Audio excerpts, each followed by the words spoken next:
One of the most elusive things in any long-term healthcare situation that you're facing is the feeling of well-being or the feeling of peace of mind, especially a peace of mind that's independent of the circumstance you're in.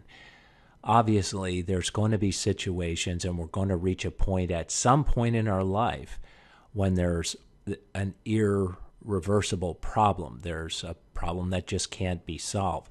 So how is it that you achieve peace of mind in that circumstance about the medical situation? So it would be good and important to know, as a matter of fact, it's critical to know that you're in the right place for your care to begin with. It's also really important to have the confidence that you have the right diagnosis to begin with.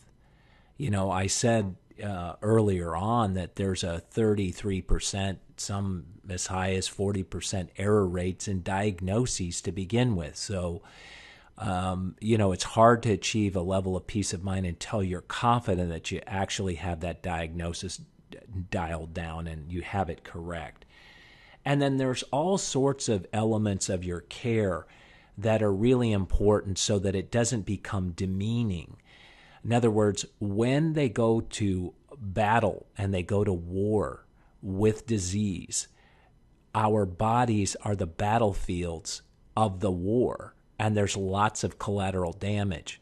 And one of the most demeaning pieces of the healthcare experience can be a doctor or a team of doctors who take no responsibility for, nor do they even recognize the collateral damage that's being incurred by you and me as patients and or caregivers. In other words, there's no recognition that there's any kind of side effects going on at all, or they had anything to do with it. No one's really looking to place blame, but they are really, I think it's important to have some level of confidence that you understand and they understand how difficult the situation is that you're in and their role in it.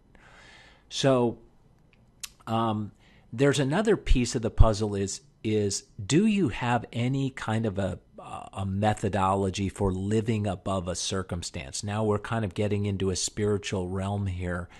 But how is it that you live above that circumstance so that all of the negative emotion isn't just sucking you down and making you physically worse, emotionally worse, spiritually defeated, and you need a methodology and a way to live above the circumstance and detach from the negative? And the most resilient people in the world really become very grateful. And we talked about that before, and I'll bring it up over and over again. But it's the method. It's a natural method of detaching from all the negative and focusing on the positive.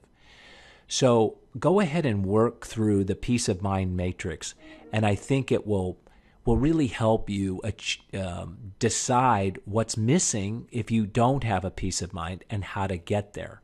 It's really important.